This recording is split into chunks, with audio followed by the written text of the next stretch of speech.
Que Dios me bendiga grandemente. Es grato ver este mayor número de personas hoy delante de la presencia del Señor. Me alegro mucho. Que usted esté aquí también es una ofrenda. Usted le está ofrendando a Dios 2 horas y pico de su día. O sea, usted le está dando el diezmo, porque el día tiene 24 horas. Y usted le está dando hoy el diezmo, le está dando 2 horas y un poquito al Señor. Qué bueno. Estoy contando el tiempo que estamos aquí y también el de camino de su casa, ida y vuelta, ¿verdad? Y qué bueno, Dios se merece lo mejor de nuestra parte. Así que qué alegría. Bueno, vamos a seguirnos conociendo estas 2 semanas. Yo espero en el Señor que el que haya venido esta noche, y sé que si vino porque el Espíritu Santo así lo quiso, amén, tenga el deseo de parte de Dios, no la obligación, no la imposición, sino que Dios coloque en su corazón el deseo de venir las 2 semanas. ¿Ven? Porque el tema que estamos estudiando del santuario celestial es tan amplio, tan precioso y tan grande, que venimos un tema y escuchamos un tema y no quedamos con mucho. Tenemos que seguir un hilo precioso de verdad desde el principio hasta el final. Por eso, si alguien viene la segunda semana por primera vez, la mayoría de lo que escuche no lo va a entender, porque no vino esta. Y en esta es que estamos haciendo solamente la introducción. Ya en la segunda sí nos vamos a ir un poquito más adentro. Así que necesitamos, por supuesto, dirección divina para un tema tan sagrado y solemne. Así que vamos a pedirla. Quien desee puede orar allí sentado, no hay problema, puede orar de pie, como usted quiera orar. Oremos. Señor eterno, en este momento queremos aprender de ti, queremos conocer de ti. Permite que tu palabra hable a todos nosotros, porque sin distinción todos necesitamos de ti, Señor. En esta hora te pedimos que por la fe nos lleves al santuario celestial y que todas las cosas de esta tierra queden de esa puerta para afuera. Llénanos de la iluminación para entender tu palabra, en el nombre de Jesús. Amén.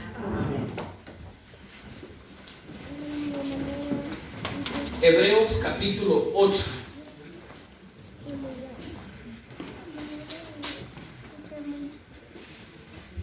Hebreos capítulo 8, versículo 4, hablando sobre Cristo. Si estuviera sobre la tierra, ni siquiera sería sacerdote, habiendo aún sacerdotes que ofrecen los presentes según la ley. Estos sacerdotes sirven en un santuario. ¿Cuál es el santuario en el cual servían ciertos sacerdotes cuando el apóstol Pablo escribió el libro de Hebreos? ¿El santuario? ¿Donde habían ciertos sacerdotes? Terrenal. El terrenal. O sea que el libro de Hebreos tuvo que haber sido escrito antes de la destrucción del templo de Jerusalén, antes del año 70. Porque había sacerdotes que ministraban en ese santuario, el terrenal. Pero es una ¿qué? ¿Qué dice la Biblia? Una copia. Y yo le voy a pedir el favor a los hermanos que le acerquen la Biblia a nuestros invitados, para que puedan leer de primera mano. Una copia. ¿Y qué más? Y una sombra del que está en ¿dónde? En el cielo. Por eso fue que Dios le dijo a Moisés cuando iba a construir el santuario: haz todo conforme al modelo que te fue mostrado en el monte. Por eso, si en el cielo hay un tabernáculo celestial que levantó el Señor y no el hombre, así lo dice el versículo 2, un santuario, un tabernáculo que levantó el Señor y no el hombre, deberíamos conocer entonces la copia que hubo en la tierra. Porque alguien dirá: es que el santuario terrenal ya no existe, ya no importa. No, sí importa. Porque nosotros no podemos conocer el celestial sin el terrenal. Porque usted y yo podemos ir al santuario del cielo, el celestial, pero por la fe. No de manera literal, no de manera física. Y hay una sola manera de aumentar la fe y de conocer la fe en el santuario celestial que Dios nos tiene y que por algo hizo y por algo lo dejó como una copia en esta tierra. ¿Y cuál es la única manera de acrecentar la fe? La fe viene por el oír. ¿El oír qué? La palabra de Somos Dios. doctrina la palabra y conocer el santuario terrenal para entender el celestial. Porque tenemos una correlación entre los dos santuarios. Por eso ayer estudiamos 3 elementos del santuario que nos hicieron entender cuestiones del santuario celestial. ¿Qué 3 elementos estudiamos anoche? A ver. La puerta fue el último que estudiamos. Muy bien. El aspecto fue el segundo. Y el primero fue la ubicación. ¿Se acuerdan? La ubicación. Luego estudiamos el aspecto del santuario y luego llegamos hasta la puerta y hasta ahí llegamos anoche. Hoy esperamos entrar al atrio del santuario y vamos a tratar de estudiar correlativamente el atrio del santuario terrenal y el celestial, dejando para mañana el lugar santo. Mañana miércoles, jueves, lugar santísimo. Y alguien dirá, la campaña es de 2 semanas y si el jueves llegamos al lugar santísimo, ¿qué más queda? Ahora es que queda. No, es que estudiar esto es solo introducirnos en lo que Dios tiene y lo que Dios nos enseña en el plan de salvación para todos nosotros. Lamentablemente este tema no se enseña en la mayoría de las iglesias cristianas, pero es sumamente importante. ¿Por qué? Porque estamos estudiando una realidad eterna y celestial, como lo acabamos de leer en Hebreos, en la epístola del apóstol Pablo a los Hebreos. Así que, según Génesis capítulo 2, vamos a entrar en el tema, versículo 17, Dios dio una orden muy específica con una sentencia implícita. Dios le dijo al ser humano, del árbol del conocimiento del bien y del mal, ¿no qué? No comerás. El día que de él comieres, de cierto morirás. ¿Qué día debían morir Adán y Eva? El día que comieron del fruto. ¿Qué día murieron? ¿Murieron ese día? No. ¿Mintió Dios? No. Entonces, ¿qué pasó? ¿Qué pasó que no murieron ese día? Bueno, vamos a leer en la Biblia para ver qué pasó, por qué no murieron ese día. Apocalipsis capítulo 13. Lamentablemente la Biblia dice que un gran número de personas en la tierra adora un sistema religioso falso. Lo dice Apocalipsis 13:8 específicamente. Dice, la adoraron todos los habitantes de la tierra cuyos nombres no estaban escritos ¿en dónde? En el libro de la vida del Cordero que fue ¿qué? Que fue inmolado ¿desde cuándo? Desde la creación del mundo. Entonces aquí tenemos un problema, porque Jesucristo fue muerto en la cruz del Calvario hace 2000 años. Y Apocalipsis nos dice que Cristo fue muerto ¿desde cuándo? Desde la creación del mundo. ¿La creación del mundo fue hace 2000 años? No, fue muchísimo más atrás. Ahora pregunto yo, ¿estuvo Cristo miles de años crucificado en una cruz? No. Entonces, ¿qué significa esto que Él fue inmolado desde la fundación del mundo? Pues para entender esto, también está la verdad del santuario. Génesis capítulo 3.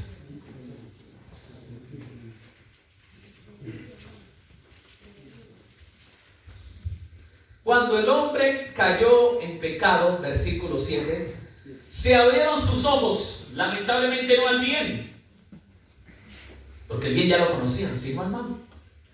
Y ahora el santo halo de luz que los cubría desaparece. Al darse cuenta, estaban ¿qué? Desnudos, y cosieron, ¿qué cosieron? Hojas de higuera y se las ciñeron. La desnudez del ser humano es terrible y es vergonzosa ante los demás. Así que el ser humano trata de cubrir esa desnudez. ¿Y qué hace? Cose hojas de higuera. ¿Alguno de aquí conoce la mata de higuera? ¿No? Bueno, en la grita, cuando vimos en la grita Estado Táchira, nosotros teníamos en la casa una higuera, ¿verdad, mi amor? Y cosíamos unos higos por allí, pero la hoja no es tan grande. Y la hoja es como cualquier hoja de una mata. Usted sabe que una hoja no cumple una buena función para cubrir el cuerpo humano, pero eso era lo que tenían Adán y Eva a la mano. La consecuencia de su pecado fue que quedaron desnudos. Así que ellos intentaron cubrir esa desnudez, intentaron salvar el problema que el pecado les había generado con sus propios medios. ¿Eso servía para algo? No. ¿Hacer unos delantales con hojas de higuera sirve para algo? No sirve para nada. Y así toda persona que intente recibir la salvación de Dios por algo que haga ella misma, él mismo, no le va a servir para nada. Por eso hay gente que conoce el evangelio, conoce la verdad y dice: lo que pasa es que yo tengo un negocio que no es muy honesto, no es muy bueno y no puedo llegar al evangelio todavía. Pero ¿sabe qué? A mí me gusta mucho diezmar y me gusta mucho ofrendar bastante y estar bien con el Señor. Bueno, está bien que diezmes, que ofrendes, pero no por diezmar y ofrendar vas a estar bien con el Señor. ¿Y eso qué quiere decir, pastor? ¿Que si no diezmo y me ofrendo puedo estar bien? No estoy diciendo eso. Lo que estoy diciendo es que la parte económica no me va a poner a cuentas con Dios. No va a salvar las consecuencias de mi pecado. Algunos dicen: si yo hago favores. Algunos dicen: si yo camino detrás de una imagen 2 días y 2 noches sin parar una vez al año, pues eso me va a ayudar. Y eso fue lo que intentaron Adán y Eva. Ellos mismos solucionar el problema de su desnudez y no podían solucionarlo. Obviamente eso no va a durar nada, no va a durar ni siquiera 2 horas, unos delantales con hoja de higuera. Y por lo tanto Dios decide colaborarles a Adán y Eva. Dice el capítulo 3 y el versículo 21 que Dios el Señor le hizo al hombre y a su esposa, ¿qué cosa? Túnicas de pieles y los vistió. Y entonces alguien dirá: ay, qué bueno Dios, mire, tome túnicas esta ropa. No, así no fue. Es que lo que sucedió ese día va mucho más allá. Porque Dios establece algo que se llama el sistema de los sacrificios, que se debían hacer siempre en un altar de adoración ante el Señor. Y ese sistema iba a perdurar hasta que se cumpliese lo que dice Génesis 3:15. Dios le dijo a la serpiente: voy a colocar enemistad entre ti y tu simiente y la simiente de la mujer. Tú le vas a morder el talón, pero esa simiente que yo voy a enviar te va a aplastar la cabeza. Y hasta ese día, hasta el día que Dios iba a enviar su unigénito, el prometido, el Mesías, el ungido, hasta ese día se debían hacer sacrificios. Así que Génesis 3:21 involucra el primer sacrificio. No era solamente ponerle ropa y ya. Era que debía hacerse un sacrificio que muy probablemente fue a las puertas del Edén, porque ya Dios los estaba expulsando del Edén.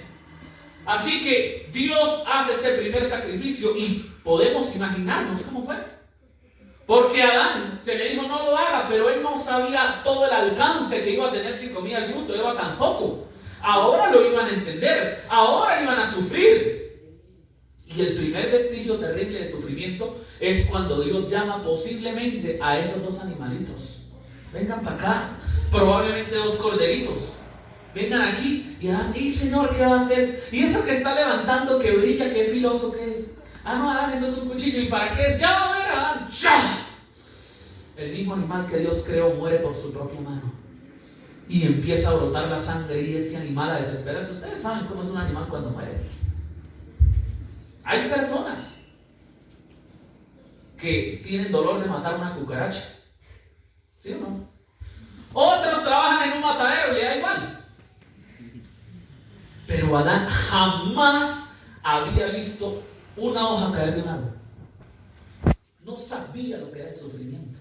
Y ahora ve ese animal ahí batiéndose entre la vida y la muerte. Me imagino el desespero. Señor, ¿qué le pasa? ¿Pero qué le pasa? Está muriendo Adán.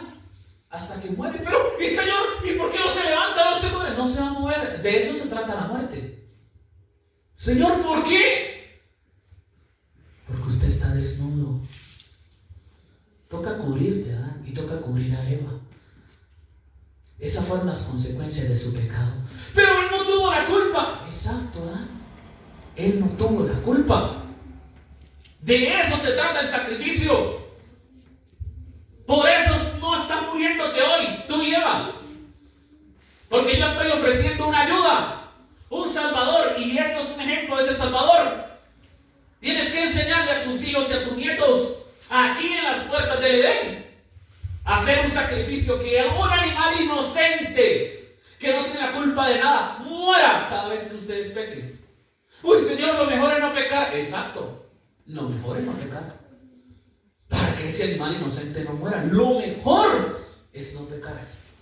Pero si ustedes pecan, van a tener un medio de salvación, y va a ser un animal inocente, un animal que no tiene la culpa, y va a derramar su sangre.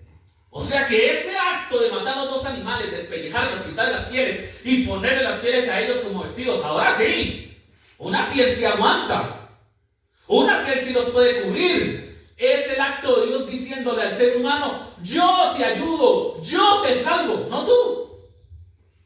Tú mismo no te puedes salvar, tú misma no te puedes salvar. No importa cuánta plata coloques, no importa cuánto camines, no importa cuántos sacrificios hagas. El que te salva soy yo. El que te ayuda soy yo. Y es a través del Evangelio. O sea que Dios en Génesis capítulo 3 versículos 15 y 21 le estaba predicando el Evangelio a Adán y Eva. Miles de años antes que Cristo se encarnara. Dios estaba haciendo eso. Y muy probablemente lo estaba haciendo Dios el Hijo. Dios el Hijo hizo ese sacrificio, que después iba a ser conocido como Jesús, antes de hacerse hombre. ¿Y usted cómo sabe, pastor? Porque aunque los tres participaron en la creación y dijeron: hagamos al hombre a nuestra imagen y semejanza, dice el libro de Colosenses y dice el libro de Juan en el capítulo 1 que quien creó todas las cosas es el Verbo, es Cristo. Usted lo puede leer en Juan capítulo 1 versículos 2 y 3. Así que si él fue el que estuvo más activo en la creación de Adán y Eva, posiblemente fue él el que hizo el primer sacrificio. ¡Qué tremendo para él! Porque me imagino a Adán y Eva diciendo y pensando: ¿pero por qué haces esto? Tranquilo, usted no sabe quién es el que representa a este. ¿Quién es el que va a sufrir y va a derramar su sangre? Por ustedes. Así que ahí está el primer santuario. ¿En dónde? ¿En las puertas del qué? Del Edén. Del Edén. Ahora ellos fueron expulsados del Edén, del jardín del Edén, versículo 23. Por eso el Señor los sacó del jardín del Edén, para que labrase la tierra de donde fue tomado. Ahora fue expulsado del jardín del Edén, de la comunión santa que antes tenía ¿con quién? Con Dios. Ahí permaneció el jardín mucho tiempo más, pero el hombre fue expulsado, ya no podía entrar. Así que muy probablemente, ¿dónde hacían Adán y sus hijos los primeros sacrificios? Ahí, a las puertas del Edén, recordando su hogar perdido. ¿Sí o no? Y el Edén no podían entrar porque era un lugar ¿qué? Santo. Era un lugar santo. Santo. Todo el Edén era santo, ¿verdad? ¿O había un lugar más santo?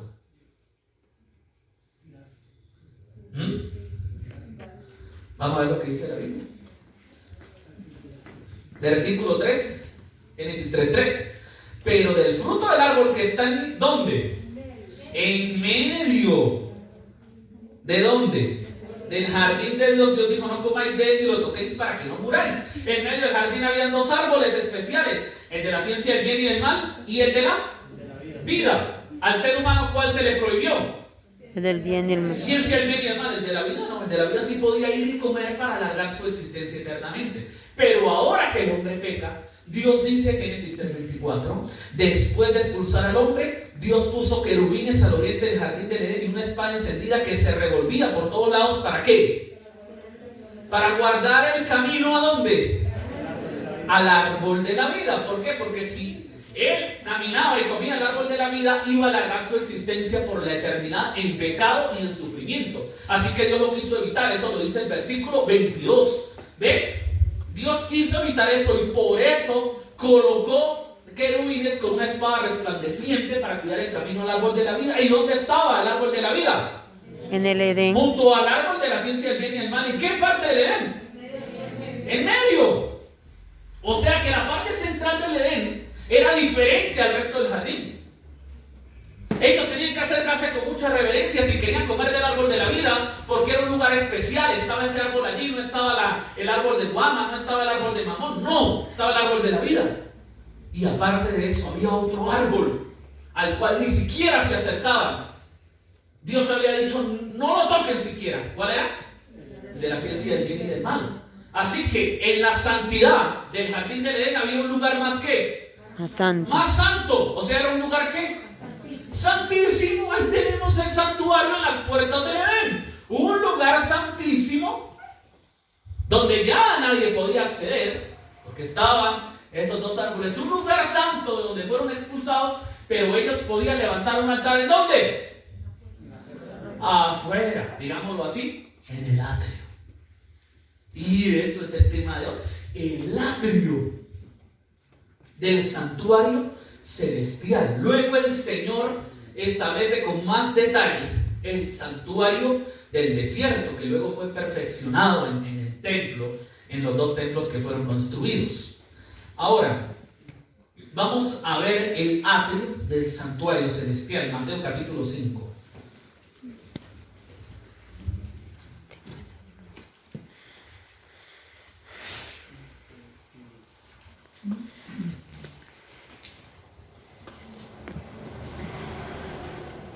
Jesús está prohibiendo los juramentos que se hacen en nombre de algunas cosas. Y dice en el versículo 34: pero yo les digo, no juren en ninguna manera, ni por el cielo, porque es el que, el trono de Dios. Ahí está, y vamos a estudiar con más detalle sobre el trono de Dios. Así que sigue viniendo. Ni por la tierra, porque es que el estrado de sus pies. Es donde el Señor asienta sus pies, es el atrio de sus pies. Por lo tanto, aunque tenemos un santuario celestial y Jesucristo es ministro de ese santuario celestial, el ministerio que Jesús hace en el santuario celestial, ¿lo hizo solamente en el cielo? No, ¿en dónde lo hizo? Así que la tierra tiene que ser parte del santuario ¿qué? Celestial. ¿Qué parte? El atrio.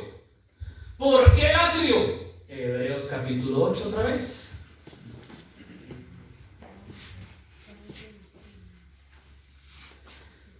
Versículo 1. Lo principal de lo que venimos diciendo es que tenemos un sumo sacerdote que se sentó a la diestra del trono de la majestad en el cielo y es ministro del ¿qué? Del santuario, específicamente de aquel ¿qué? De aquel verdadero ¿qué? De aquel verdadero santuario. Y lamentablemente, bueno, esas son versiones más nuevas. ¿Qué dicen alguna otra? Tabernáculo, ¿no? Más específicamente, aquella carpa, aquella morada que levantó ¿quién? El Señor y no el hombre. Entonces, del santuario celestial, ¿qué fue lo que levantó el Señor y que está en el cielo?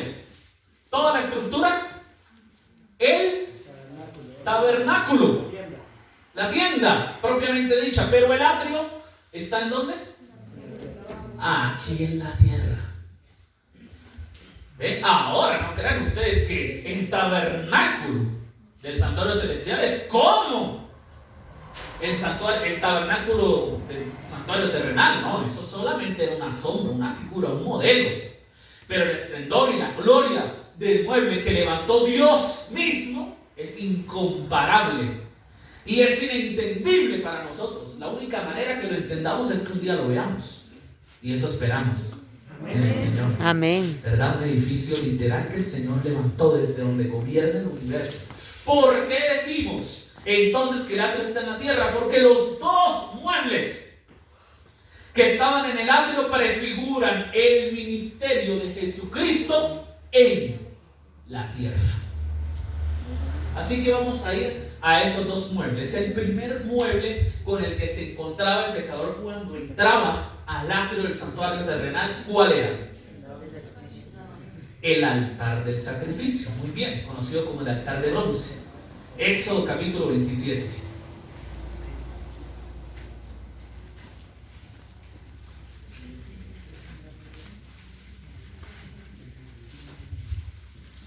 Vas a hacer también un altar cuadrado de madera de acacia de 5 codos de lado y 3 codos de altura. Les vas a hacer cuernos en sus 4 esquinas que serán parte del mismo altar y los cubrirás de bronce. Le harás un enrejado de bronce, obra de rejilla, le pondrás el enrejado dentro del altar. Estoy leyendo ahora el 6, harás varas para el altar de madera de acacia que cubrirás de bronce. De la manera que te estoy mostrando en el monte, dice el versículo 8. Ahora, la importancia de este altar es que se acabó esa cantidad de altares que los hijos de Dios hasta ese momento hacían para hacer el sacrificio. Abraham, donde llegaba, y anteriormente Abraham, levantaban un altar y allí hacían un sacrificio al Señor. ¿Recuerdan la importancia de la ubicación? Ayer lo estudiamos. ¿Por qué era allí? En Moria. ¿Por qué? Porque en Moria fue que se le pidió que Abraham sacrificara a su hijo, y Dios proveyó. Así que la ubicación significaba que Dios provee salvación. Entonces ahora era en ese altar que debía morir la víctima. ¿Quién debe morir? Según la justicia de Dios, pues el pecador. Pero según la misericordia de Dios, Dios está proveyendo un sacrificio. Así que cada vez que un israelita pecaba, debía llevar un animalito inocente, sin mancha. La Biblia da muchas especificaciones, hoy no podemos entrar en esos detalles. Y lo llevaba hasta el santuario. Y ese animal era ofrecido a Dios. Toda la carne de ese animal era quemada al fuego en ese altar, en el altar del sacrificio. Así que ese altar representaba a lo largo de los siglos a alguien que iba a llevar encima de él pecados que no cometió. ¿Me explico?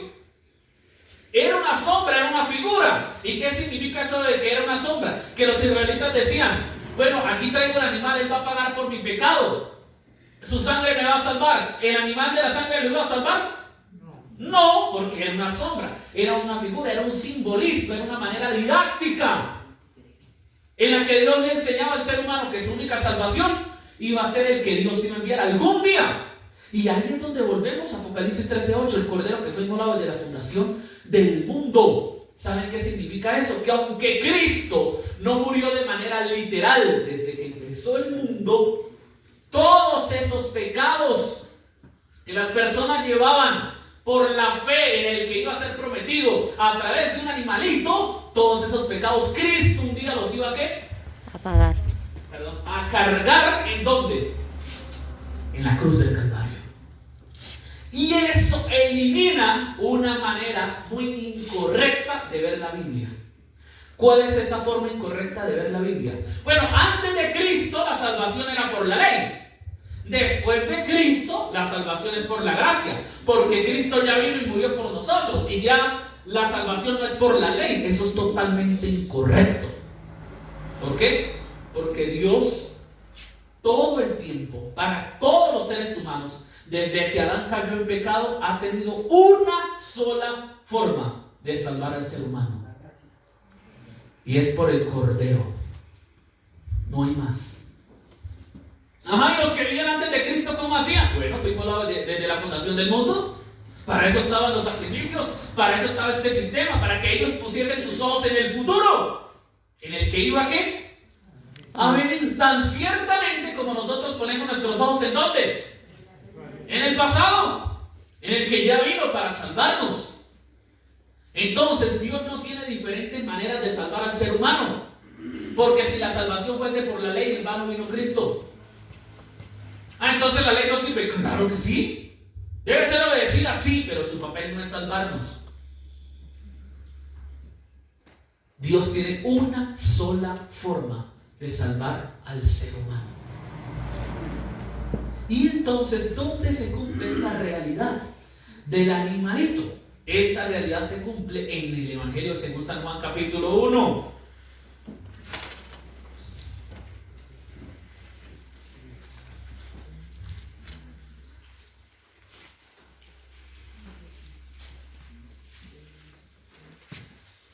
Juan 1. Al siguiente día Juan el Bautista vio a su primo, Juan el Bautista, el mayor profeta que haya existido entre los hijos de los hombres. Así que debe ser respetado lo que él dice, como palabra profética. Él vio a Jesús que venía hacia él. ¿Y qué fue lo que dijo?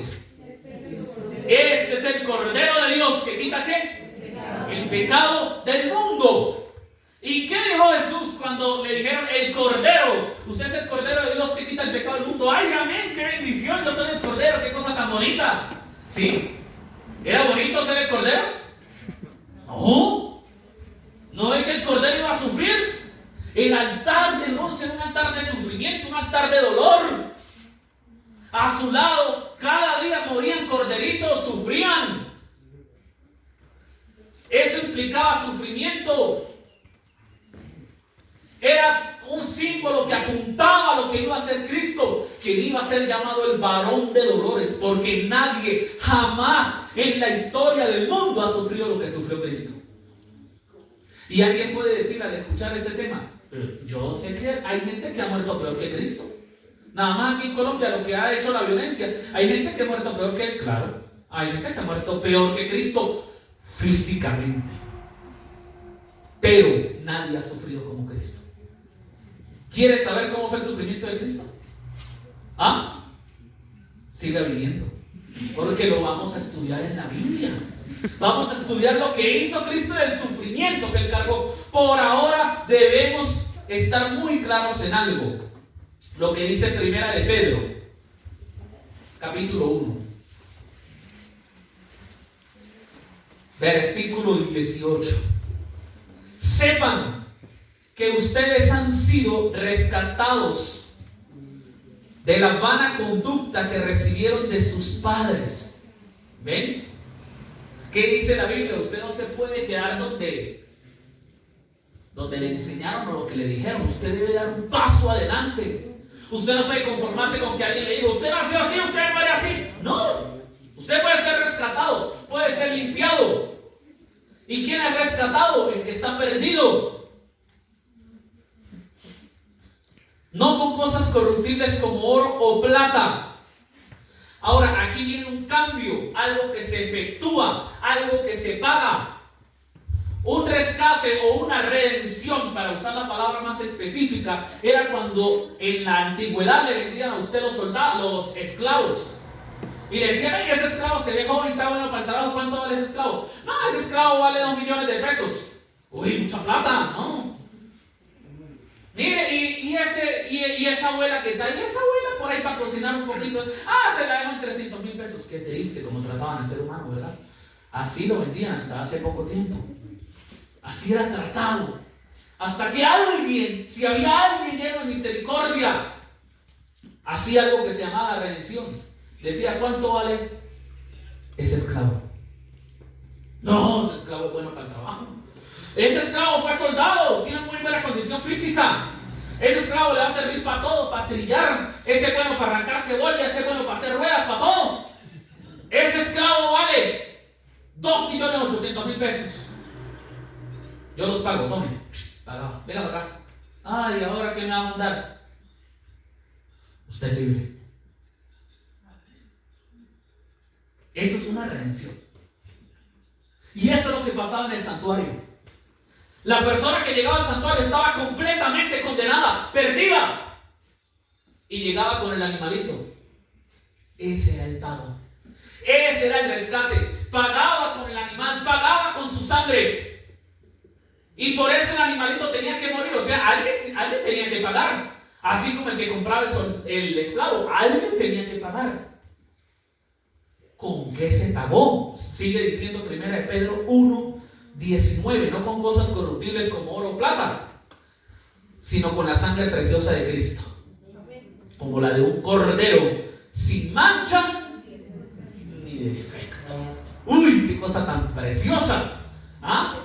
Cualquier persona se sentiría valiosa si la agarra un ejército de gente mala, de secuestradores, y aparece, no sé, el gobierno de Colombia o algo y dice, ¿cuánto pide? 50 millones de dólares, pero los trae de peso en oro. Y llega el gobierno de Colombia con la maleta de oro. Paga 3 bultos de oro. Sí, él lo vale, libérenlo. ¡Uy! Lo que el gobierno pagó por mí, yo sí soy valioso. Yo valgo mucho. ¡Qué bueno! Algunas personas sienten que no valen nada. Algunas personas sienten que no merecen la pena. Alguien me dijo a mí con mucha tristeza, cuando yo voy a Bucaramanga, cuando yo voy a la ciudad y la gente ve, nota que yo soy pobre. La gente me trata sin valor, porque yo valgo por lo que tengo. ¿Sí?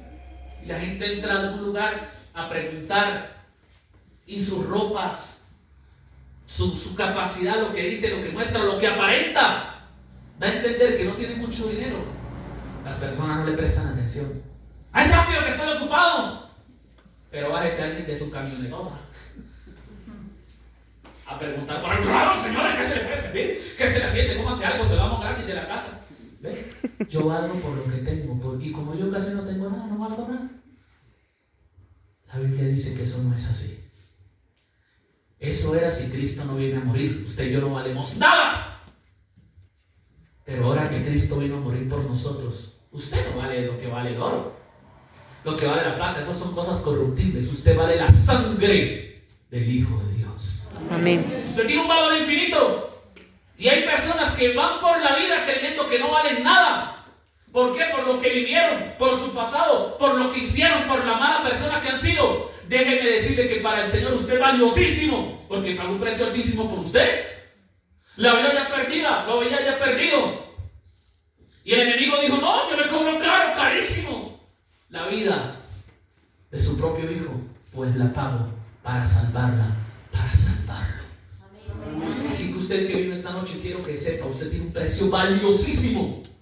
Valiosísimo. Eso era lo que pasaba en el santuario. Las personas llegaban y salían salvas, rescatadas por la sangre del Cordero. Claro, ese corderito apuntaba al Cordero de Dios que quita el pecado del mundo. Eso pasaba con el pecador en el altar. Llegaba con pecado y con cordero. Salía sin pecado y sin cordero, porque el cordero le quitó el pecado. Así que ahí empieza un proceso que se llama transferencia de pecado. ¿Y qué es eso, pastor? Bueno, tiene que seguir viniendo. ¿Ven? Pero por ahora estamos con el altar. El altar entonces tenía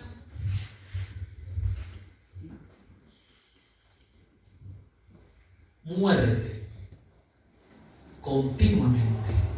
Y dice el libro de Colosenses capítulo 1, el versículo 21, en otro tiempo debido a vuestras malas obras, ustedes eran extraños y enemigos en vuestra mente. ¿Qué dice la Biblia? Que yo, cuando Dios me llama a mí y me dice, hijo, te quiero salvar, en ese momento yo soy enemigo de Dios todavía. La gente no está acostumbrada a eso, porque la gente dice, mentiras, yo amo mucho al Señor, mis 200 primero, pero ¿qué dice Dios? 100 enemigos en la mente. En otras palabras, usted dice con su boca que es mi amigo, pero con lo que usted piensa y decide hacer se porta como un enemigo. Pero no importa, dice Dios. Usted no tiene que extenderme la mano para ser mi amigo. El que lo hace soy yo. Yo soy el que quiero ser tu amigo y yo soy el que voy a luchar para reconciliarme contigo. Amén. Pero ahora Cristo, versículo 22, nos ha reconciliado. ¿Cuántos dicen amén? Amén. Ahora podemos ser amigos de Dios por medio de su ¿qué? De su cuerpo de carne, por su muerte, para presentarnos santos, sin manchas e irreprensibles ante Él. ¿Cuántos dicen amén? Amén. Y eso es una cosa muy extraña y muy rara, que alguien sea presentado ante Dios santo y sin mancha, porque todos éramos culpables. Y que de un día para otro usted le tengan un expediente de 10 crímenes y al otro día le lean, no, usted no tiene nada en el sistema, usted está limpio. Eso es extraño, eso no es común, eso no es normal. Eso solo se puede lograr ante el Señor, ser limpiados completamente por la carne que se colocaba en la rejilla del altar de bronce. Porque cuando el pecador entraba con su pecado, salía ¿cómo? Limpio, santo. ¿Y cómo va a ser santo con todas las cosas malas que hizo? Porque todas esas cosas malas se quedaron encima ¿del qué? Del Cordero. Y ahora, gracias al Cordero de Dios, somos recibidos por Dios como si nunca hubiésemos hecho nada malo. Cosa que no es así, porque sí nos hemos portado mal, sí somos merecedores de muerte eterna, sí nos merecemos el sufrimiento y el dolor. Pero aunque lo merecemos, ¿hubo alguien que se merecía el sufrimiento y el dolor? No. ¿Y lo llevó encima? Sí. Entonces ese sufrimiento y dolor que nosotros nos merecemos, se lo colocamos encima de Él. Y todo lo bueno que Él se merece, nos lo colocó encima a nosotros. Eso se llama su manto de justicia. Amén. Y ahora salimos limpios y puros cuando tenemos un encuentro con Dios y salimos ahora amigos de Dios. Eso es lo que sucede cuando nos encontramos con Cristo por medio de su muerte, para presentarnos santos, sin manchas e irreprensibles ante Él. Eso es un misterio, porque si hay algo malo en este universo, somos usted y yo. Pero gracias a la muerte de Cristo podemos ser limpiados. Así que ¿de qué manera hoy podemos ir al altar del sacrificio? No tenemos hoy un altar literal donde vamos a llevar animalitos, no. Pero este proceso ocurre cuando cada uno de nosotros tiene un encuentro real, verdadero con Dios. Doblega su corazón ante Cristo y se humilla ante Él. Eso se llama arrepentimiento. Yo puedo decir la teoría, pero no lo puedo explicar completamente. ¿Por qué no se puede explicar completamente? Jesús mismo dijo que era como el viento, que nadie lo entiende. Ese proceso yo no lo puedo explicar, porque a usted le toca vivirlo, a cada uno de nosotros con Dios. Y el que no viva por ese proceso, el que no pase por la muerte de Cristo, el que no se arrodille ante Él en la cruz del Calvario, le confiese sus pecados llorando y le entregue su corazón y pretenda meterse al lugar santo, va a tener un problema con Dios. ¿Y por qué hay personas que critican y juzgan y dicen es que en la iglesia es un problema? Porque hay personas que dicen una cosa y hacen otra. ¿Saben por qué? Porque quisieron meterse al lugar santo y no se han encontrado con Cristo todavía. Porque una cosa es hablar de cristianismo, pero otra cosa muy distinta es tener a Cristo. Y el verdadero Hijo de Dios no nace de un culto, no nace ni siquiera, perdonen que le diga, de un bautismo. El verdadero Hijo de Dios nace del Cordero de Dios que quita el pecado del mundo, y de haber sido lavado y limpiado ¿con qué? Con su preciosa sangre. Vamos a hablar muy rápido de los cuernos y de cómo era el altar, porque el tiempo no nos da.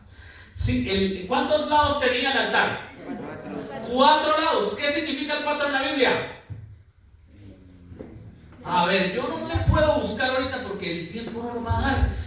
Si no me hubiesen invitado un mes, ahí sí estudiamos un poquito el santuario, pero son 15 días ya. Entonces, los 4 lados están ahí en Daniel capítulo 8, cuando se dice que de aquel carnero surgieron 4 cuernos. ¿Hacia dónde? hacia los 4 vientos del cielo. Y esa expresión está también en Apocalipsis capítulo 7, versículo 1, que dice que había 4 ángeles reteniendo los vientos, protegiendo la tierra en los 4 ángulos de la tierra. Ahora usted dirá, pero la tierra no es cuadrada, ¿no? Nosotros sabemos que no. Pero entonces cada vez que la Biblia menciona 4, está hablando de todo el ¿qué? De todo el mundo. ¿Sí o no? Del mundo entero. O sea que el altar del sacrificio provee salvación ¿para quién? Para todo el mundo. O sea que la muerte de Cristo es para todos. Es para todas las culturas, para todas las naciones. Todos podemos ser salvos por Cristo sin ninguna distinción. Qué cosa tan maravillosa. ¿Y qué significan los cuernos? Si es que no me da tiempo, pero vamos a hablar un poquitico de los cuernos. Y de repente los que estuvieron en la campaña de profecía remanente recordarán las bestias que tenían cuernos, y los cuernos representaban su poder. Y en Apocalipsis capítulo 13 tenemos una bestia que ya no tiene todas las cabezas porque perdió 3, pero sigue teniendo los 10 cuernos. O sea que sigue reteniendo su ¿qué? Su poder. Su poder, porque un cuerno en la Biblia es poder, y eso está en el libro de Job y en muchas otras partes que no vamos a poder mencionar hoy. 4 cuernos. La muerte de Cristo en la cruz del Calvario tiene poder para toda la humanidad. Su sangre preciosa tiene poder para transformar vidas y corazones. Amén. Cosas que la gente no se explica. Una hermana muere en la fe por allá en Laguna de Oriente. Eso es un... ¿Quién conoce por allá?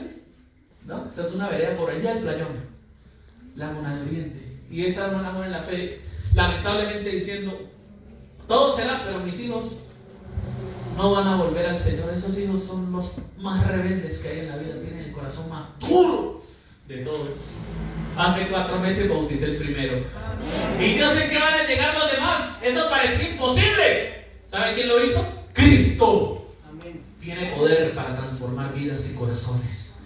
Cristo tiene poder, su muerte tiene poder, y ese poder alcanza a todo ser humano que lo quiera recibir. Porque el que no quiere ir al santuario no está obligado. El que diga: ay, no, esas conferencias bien, pero yo no quiero volver, no está obligado. Pero el que quiera recibir la bendición la va a recibir. Amén. Pero tenemos que dar un paso más. Vamos a dejar por un momento el altar, lo más importante, lo primero: la muerte de Cristo en la cruz. Entonces este altar del sacrificio, su realidad en el santuario celestial fue la cruz del Calvario, donde Cristo murió, ¿sí o no? Ahora viene el segundo mueble que está también dentro del atrio, ¿verdad? Ese mueble es el lavacro o la fuente de bronce. Está en Éxodo capítulo 30 y dice la palabra de Dios en el versículo 18: harás también una pila de bronce con su base de bronce para lavarse. La pondrás entre la tienda de reunión y el altar, y pondrás agua en ella. En ella Aarón y sus hijos lavarán sus manos y sus pies.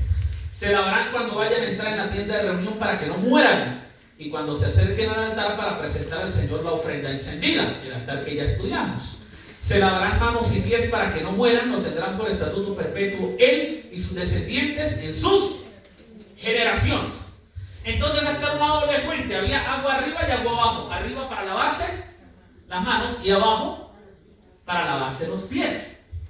Allí lo acabamos de leer. ¿Qué pasa con el sacerdote que dijo: ay, tengo las manos llenas de sangre de sacrificio, pero voy a entrar así al lugar santo? ¿Qué pasaba? Se moría. Tremendo lo que nos habla esta fuente sobre el pecado. Algunos dicen que lo importante es la cruz de Cristo y ya. Lo importante es que Cristo murió y eso es lo que nos da salvación. La Biblia dice que todo es importante. No solo la muerte de Cristo, la vida de Cristo y lo que pasa después. Sí, lo más importante es que tú tengas un encuentro con Dios, que tú te arrepientas y que tú nazcas de nuevo por la fe en el Espíritu. Amén.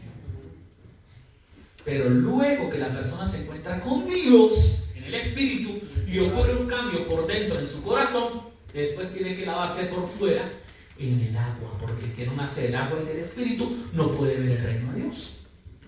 Entonces lo más importante es lo que pasa en el altar, pero luego igual toca lavarse para entrar al lugar santo.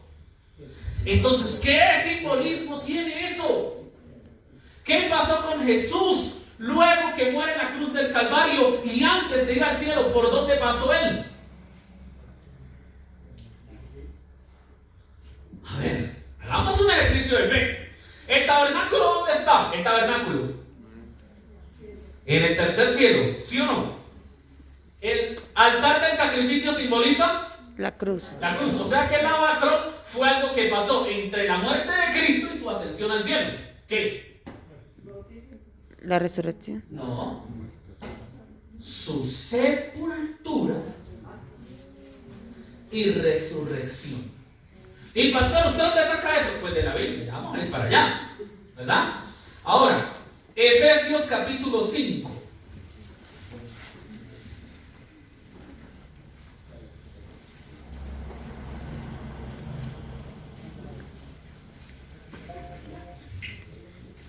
Versículo 25. Maridos, amad a vuestras mujeres. ¿Dónde está mi esposa? Bueno, amar, tengo que amarla. Así como Cristo amó a su ¿qué? Amó a su iglesia y se entregó a sí mismo por ella. ¿Para qué? ¿Para qué Cristo se entrega por su iglesia en la cruz del Calvario? Para que después de eso la pueda ¿qué? Santificar y limpiarla. ¿En dónde? En el lavado del agua. ¿Ven? Entonces Cristo muere, pero gracias a su sepultura y resurrección, Él tiene el poder para santificar a su iglesia. ¿Pero cómo lo va a hacer? ¿Lavándola con qué? Con agua. Por la palabra. Para presentársela para sí una iglesia gloriosa, sin mancha ni arruga ni cosa semejante, antes que sea santa e inmaculada. A ver, los sacerdotes tenían encima la sangre, y la sangre es un símbolo ¿de qué? Del pecado. Del pecado. Vamos a adelantar un poquito de la próxima semana, un poquitico. El pecado lo traía el pecador, ¿sí o no? Luego pasaba al cordero, del cordero a la sangre. Y por eso el sacerdote debía entrar la sangre en un recipiente, pero no la podía entrar en su cuerpo. Por eso tenía que lavarse las manos y los pies, porque si la sangre es un símbolo de pecado y él llevaba pecado encima, ¿qué pasaba cuando entraba al lugar santo? Moría. Moría. Por eso, una vez que usted se arrepiente y acepta a Cristo, necesita lavarse de pecado. Eso lo debe hacer la iglesia. Debe lavarse de pecado a través del agua. ¿Por la qué? Por la palabra. Entonces, siempre después de un encuentro con Dios, viene un símbolo de ese encuentro con Dios. Siempre. Cuando Adán y Eva pecaron, vieron al Salvador por la fe representado ¿en qué? En el Cordero. ¿Y cuál fue el símbolo que les recordó eso? Las túnicas. La ropa. Por eso debemos usar ropa en público, porque es un símbolo de comunión con Dios. Y luego que Dios destruyó el mundo con agua, pero preservó a una pequeña parte de la población que iba a poblar el mundo, vieron la gloria de Dios y dejó un símbolo de Dios. ¿Cuál fue ese símbolo? El arco iris. Y luego que Dios le dijo a Abraham que iba a ser su pueblo, le dejó un símbolo. ¿Y cuál era? La circuncisión. Y luego que nosotros aceptamos a Cristo como nuestro Salvador y nuestro Rey, y nos entregamos a Él en el altar, si queremos seguir avanzando en fe, tenemos que recibir un símbolo de nuestra entrega a Él. ¿Y cuál es ese símbolo? Bautismo. El bautismo. Ahora, ¿quién establece el símbolo? ¿La iglesia? ¿El hombre? Dios. Por eso hay que respetarlo. Por eso nadie en la vida puede decir, no, pues yo sí acepto a Cristo, pero no me bautizo. Y yo sé que estoy así bien con Él. No, porque el que dejó el símbolo fue Dios. Y Dios dice, claro que sí, para mí es muy importante el símbolo. Porque lo que pasa por dentro se tiene que mostrar por fuera. ¿Ve? Si usted ha sido salvado, Adán se va a poner ropa. ¿Ve? Si yo voy a volver a caer lluviecita en la tierra, pero no nos va a matar, tiene que verse el arcoíris cuando salga el sol. Si usted dice ser un judío hijo de Abraham, tiene que sabérselo cada vez que se quite la ropa, tiene que saber que está circuncidado. Y si usted dice ser un hijo de Dios que aceptó a Cristo, tuvo que haber sido bautizado. ¿Y qué es lo primero antes de ser bautizado? ¿Encontrarme con quién? Con Cristo. Por eso, si alguien lo llevan a una fuente de agua como el lavacro y le echan agua, pero no conoce a Cristo, como me llevaron a mí sin conocer a Cristo. ¿Por qué no conocía a Cristo? Porque no estaba consciente.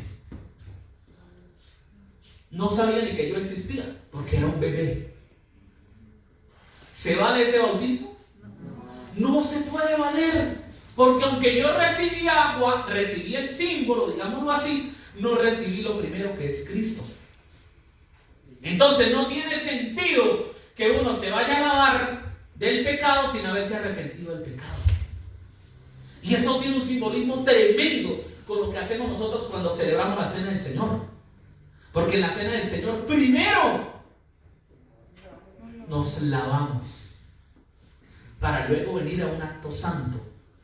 ¿Y cuál es el acto? Tomar el pan, que es un símbolo del cuerpo ¿de quién? De Cristo. ¿Y dónde estaba el pan? Adentro del tabernáculo, en la mesa del pan de la proposición. Así que antes de entrar tengo que lavarme. Por eso nosotros antes de tomar el pan en la cena del Señor nos lavamos. Nos lavamos. Esa es la importancia del bautismo. Tito, capítulo 3.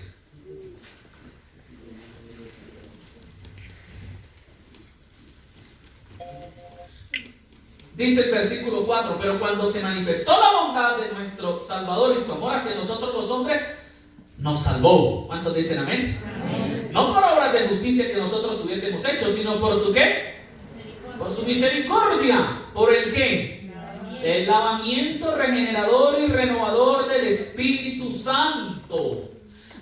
Entonces cuando hay lavamiento, cuando hay agua, está el ¿qué?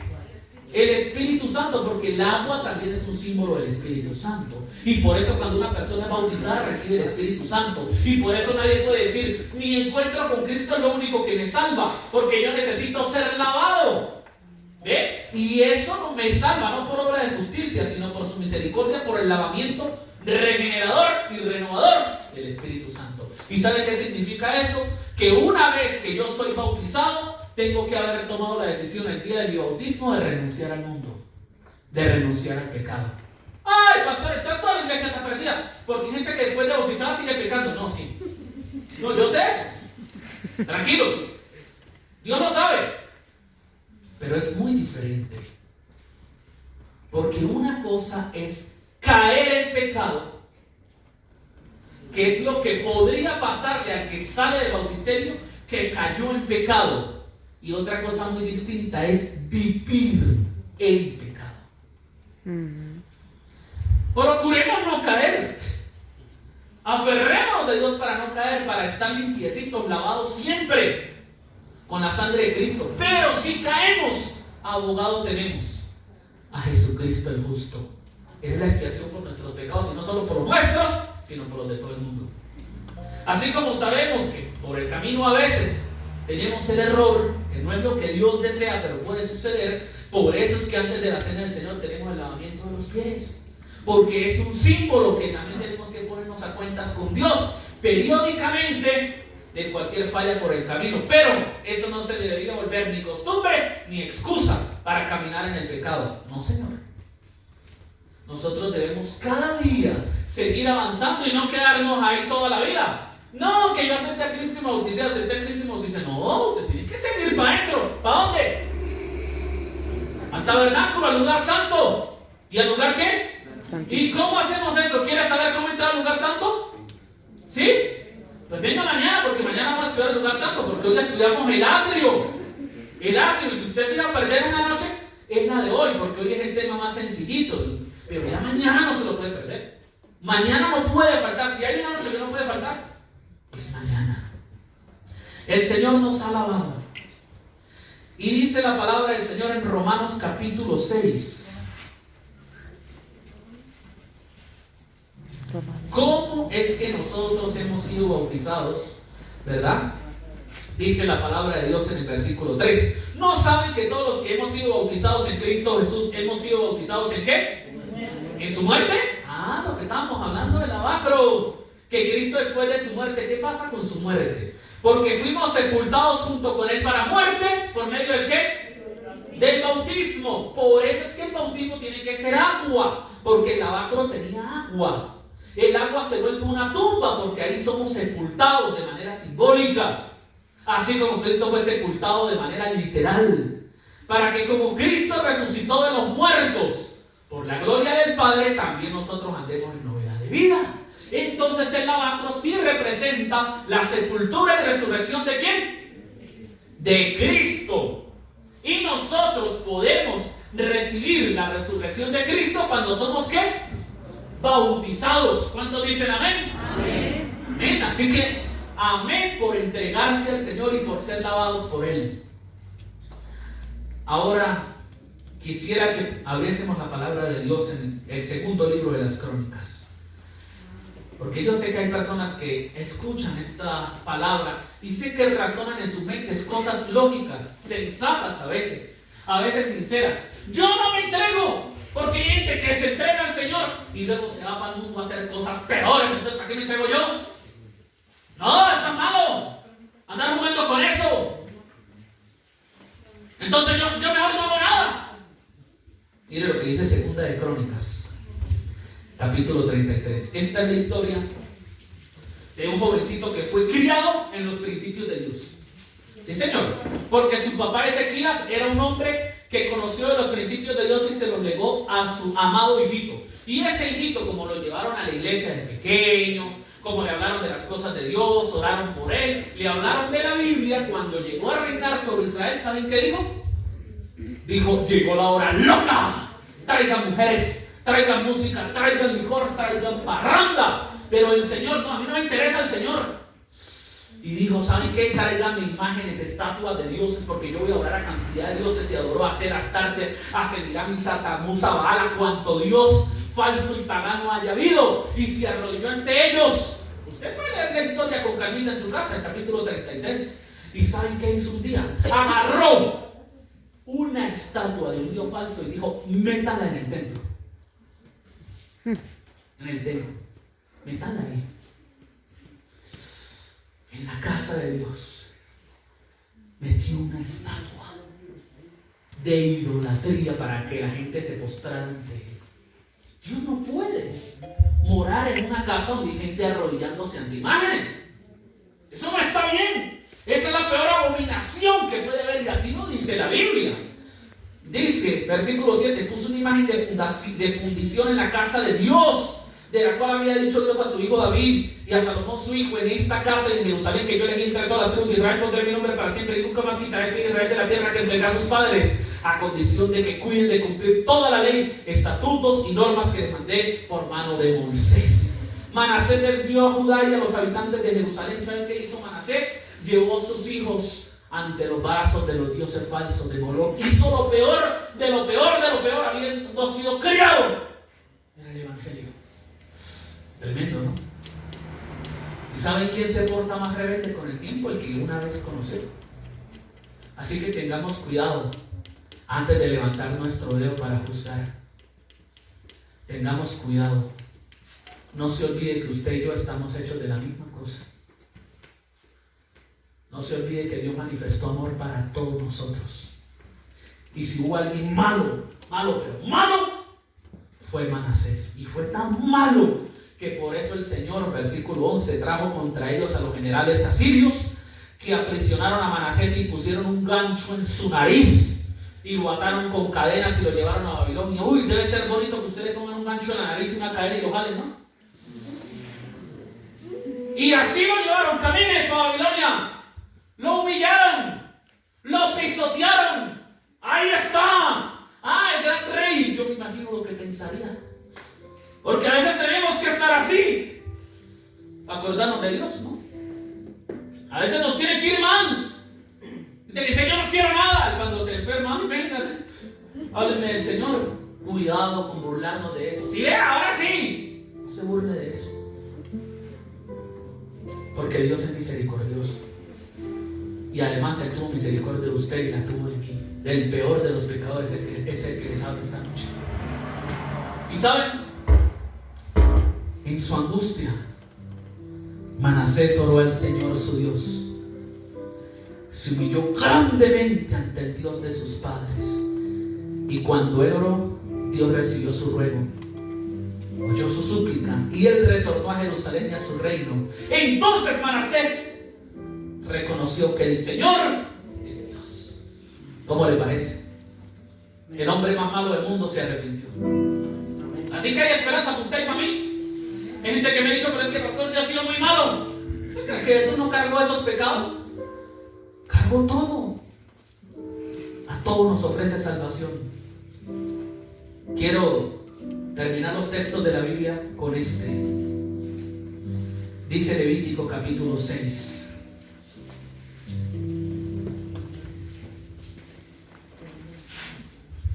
Versículo 12. Hablando sobre el altar. El fuego encendido sobre el altar, ese fuego encendido sobre el altar donde tenía que morir la víctima, no se va a apagar. El sacerdote lo pondrá leña cada mañana, acomodará la víctima sobre él y quemará sobre él la grasa de los sacrificios de paz. El fuego va a arder todo el tiempo en el altar, no se va a apagar. ¿Saben? Eso significa que todo el tiempo, hasta que llegue el cierre de la gracia para el mundo, está abierta la salvación de Dios para usted y para mí. Amén. Por eso es que Manasés se pudo salvar, porque el fuego no se apaga. Así que si alguien dice, es que yo te tengo 30 años de alejado, pues el fuego no se ha apagado, papá, venga. Es que yo me porté mal, el fuego no se ha apagado, está ardiendo. Todavía hay oportunidad de salvación. El fuego no se apaga. ¿Sabe quién se apaga? Nosotros. Así que acomodémonos. ¡Aprovechen! La puerta está abierta. Hay salvación para ustedes. Y para Manasés, para usted también hay. No espere que le pongan un gancho en la nariz. No, pastor, no creo que me pase eso. Usted sabe que nos puede pasar otras cosas. No espere. Disfrute. Todavía hay candela ahí, papá. Todavía hay oportunidad de salvación en Cristo. ¿Habrá alguien esta noche de los hermanos bautizados de la iglesia que quieren decirle al Señor, Señor, al lado de lo que tú hiciste por mí, yo no he sido un buen cristiano, Señor? Lávame más, Señor. Así como un día me lavaste en el agua, lávame hoy en el Espíritu Santo. Hermanos bautizados, ¿alguien le quiere decir eso al Señor? Amén. Lávame más. Amén. Y ahora quiero hacer una pregunta. Para aquellos que no son miembros bautizados de nuestra iglesia, nos acompañan, son nuestros invitados. Y hoy quieren decirle al Señor, Señor, yo sí quiero esta noche llegar al altar y reconocer que necesito a Cristo como mi único Salvador. Cristo y solo Cristo. Quiero confiar y creer en Cristo. Si alguien hay esta noche que quiera decir eso al Señor, levante su mano. A ver, ¿cuántos hay? Dios te bendiga, Dios te bendiga. ¿Pueden colocarse de pie? Y decir, quiero decirle a Cristo que lo acepto como mi Señor. ¿Alguien más? ¿Alguien más? Yo no le estoy diciendo vaya a la vaca o vaya a bautícese mañana, ¿no? Pero vaya al altar, vaya a Cristo. Y si alguien dice, no, es que yo ya lo acepté, pues podemos aceptar hoy. Pero hoy hay candela encendida aún. Y si alguien quiere decirle al Señor, yo te quiero aceptar, Señor, levante la mano. A ver, ¿habrá alguien más? Dios te bendiga. Colócate de pie, Lady. Amén. Amén. Si 100 veces tienes que levantar la mano, hazlo. 100 veces la gente te juzgará, pero 101 veces Dios te recibirá. Amén. ¿Alguien más quiere levantar la mano y decir yo también? Amén. Amén. Levántate. Levántate. Dios te bendiga. ¿Alguien más? ¿Alguien más esta preciosa noche? Vamos a hacer una oración por los que han levantado la mano, y especialmente por aquellos que han querido hacerlo y no lo han hecho, porque el Señor todavía tiene el fuego encendido. Así que mañana no podemos perdernos, porque no nos vamos a quedar ahí nomás, vamos a entrar al lugar santo. ¿No les parece? Amén. Amén. Y lo vamos a estudiar mañana, pero hoy vamos a orar.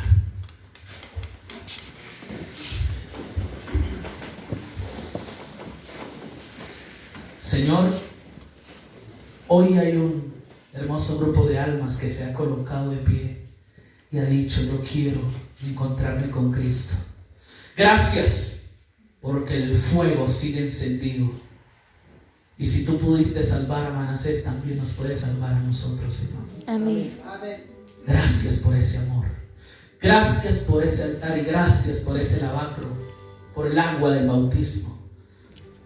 Señor, tú nos estás llamando. Hay personas que no levantaron su mano, pero querían hacerlo.